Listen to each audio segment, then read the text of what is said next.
In this video, we're going to introduce a state machine to handle the different actions our player can perform. A state machine is essentially just a series of states with rules about how to move from one state to another. The primary advantage of using a state machine in our case is that we will eliminate a complex series of if statements that we would need to check our player's state before allowing them to perform certain actions. For instance, if our player is sliding down a wall, we don't want them to be able to duck. If we were not using a state machine, then each frame we would have to check if the player was currently wall sliding using an if statement and then prevent them from ducking based on the result. This creates what is called branching in our code. And for a number of reasons, both aesthetic and technical, this is considered a bad practice. Instead, we can simply put the player into the wall slide state, and then each frame we only have to worry about updating the player's wall slide action.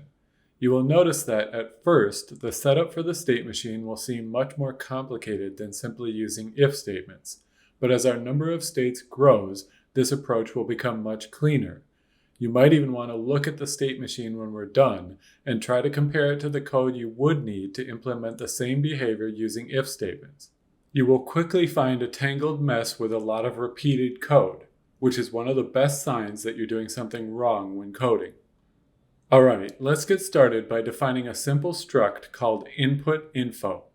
This struct will store our player's current input values. We will get these values from the input system that we set up last time. It will have two variables that correspond to the values of our input actions.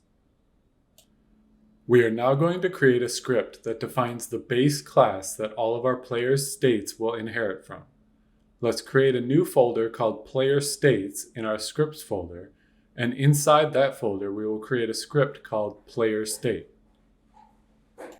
This will be an abstract class because we are never going to instantiate an instance of this class.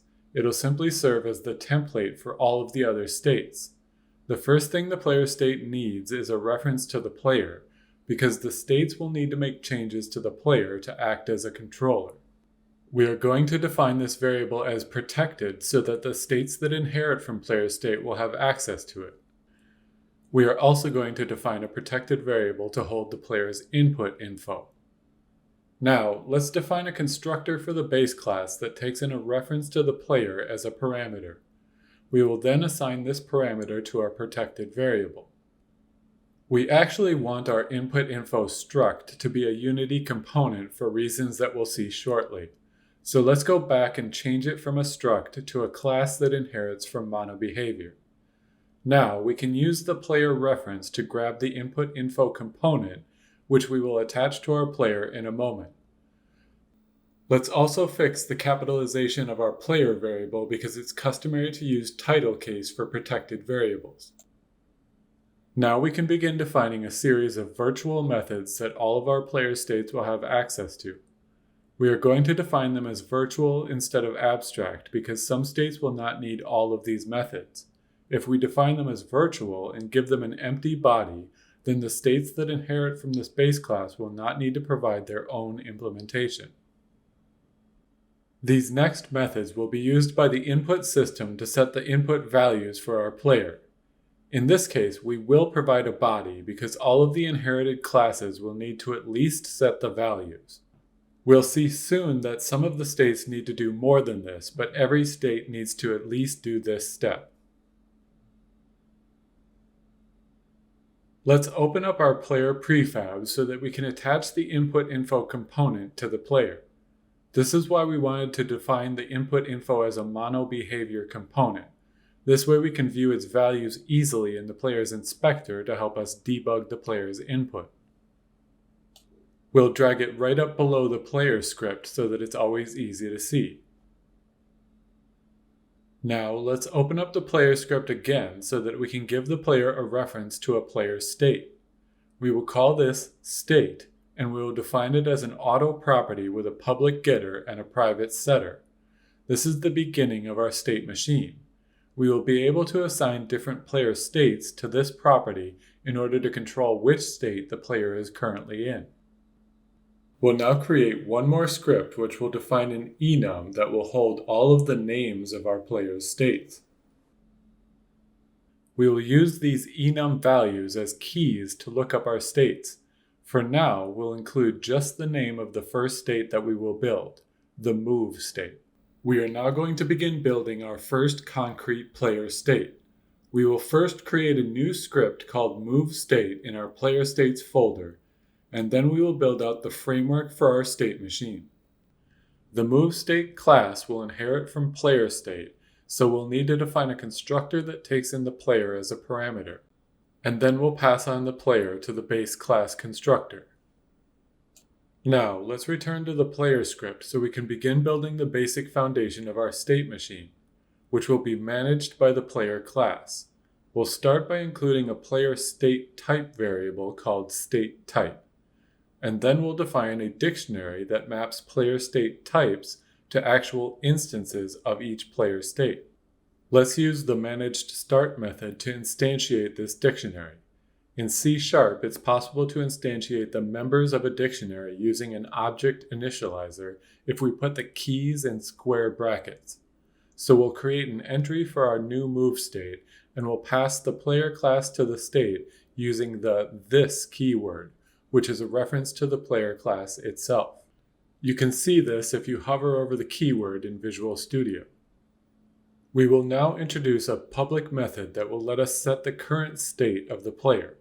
We will call this method setState, and it will take a player state type as its only argument. In this method, we will set the state type variable to equal the type that was passed in, and then we will look up the actual player state in our dictionary in order to set the state property correctly.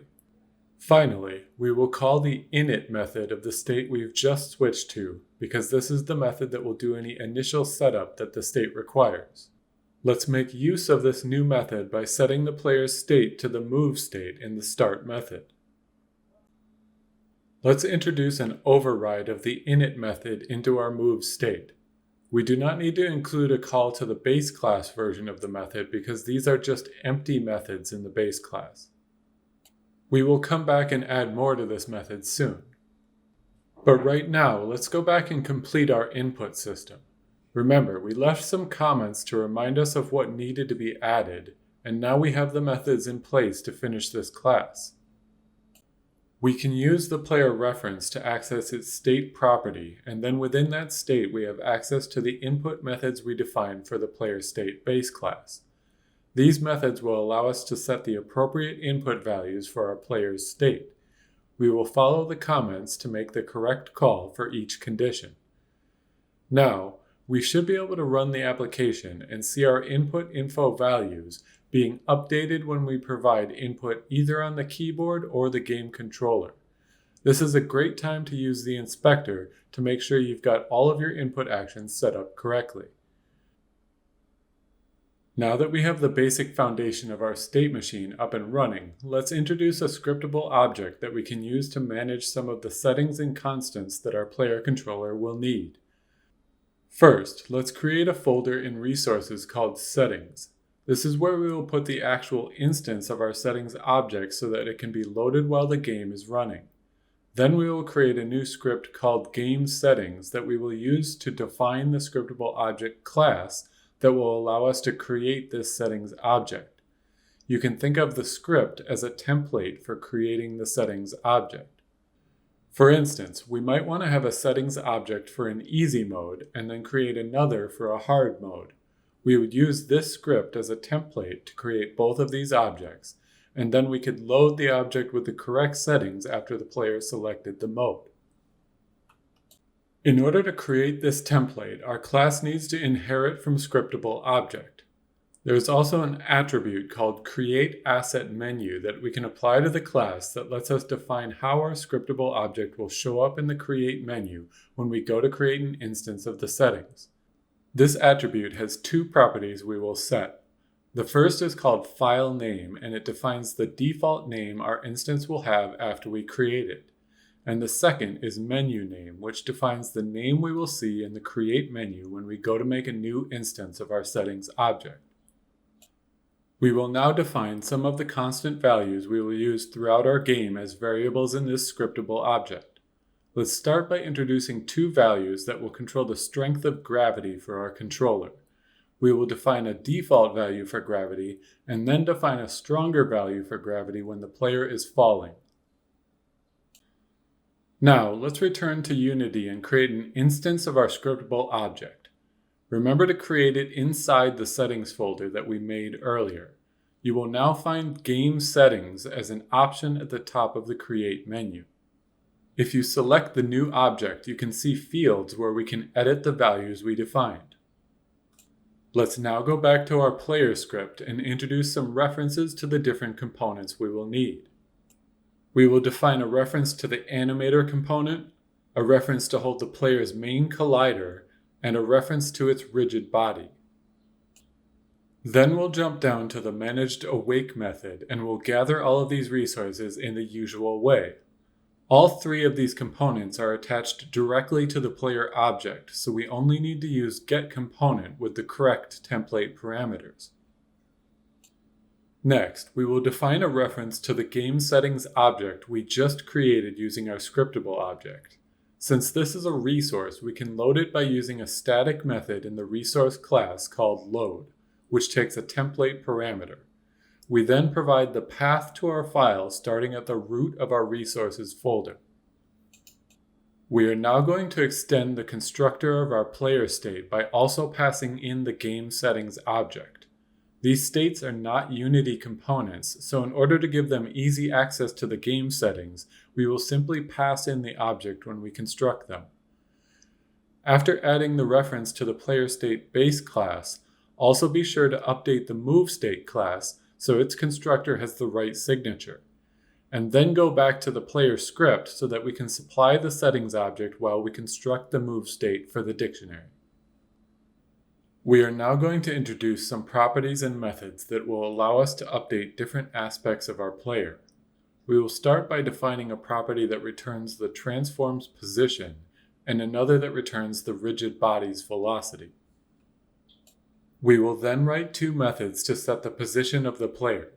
The first will take the x and y components separately and then use them to update the transform position, and the second will simply be a convenience method that takes in the position as a vector 2 and then separates its two components and calls the first set position method.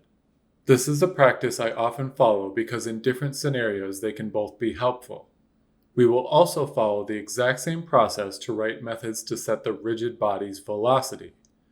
And finally, we will create another method to update the rigid body's gravity scale. This is the strength of gravity for the player's rigid body. We will now include some methods to control the animation for the player. We will define one method that takes in the animation state name and uses it to play that animation. And then we will define a second method that allows us to set the speed at which the animation plays. Whenever we set a new animation to play, we will also reset the speed back to 1, which is the default speed. Then we will use the animator reference to call the play method. In order to get the correct full state name for the animation, let's look at the animator window for our player prefab. We can see the clip names listed on each animation block, and then we can see the animation layer name listed in the panel on the left. To create the full state name, we will need to combine both these. We are going to build the state name using string interpolation. We can start an interpolated string by placing the $sign right before the string. We start the state name with the layer name, then we put a dot before including the full clip name. Since all of these animations will begin with player hyphen, we will also include that before we interpolate the particular state name into the string using curly brackets. I'll use a comment quickly to demonstrate what the final product will look like after interpolation for the idle animation. That completes our setup for the state machine. We now have a fully functional player state class that will allow us to build out the other concrete states. And we also have a number of methods on our player class that will allow the states to control the player. In the next video, we will finally put our first state into action by completing our work on the move state.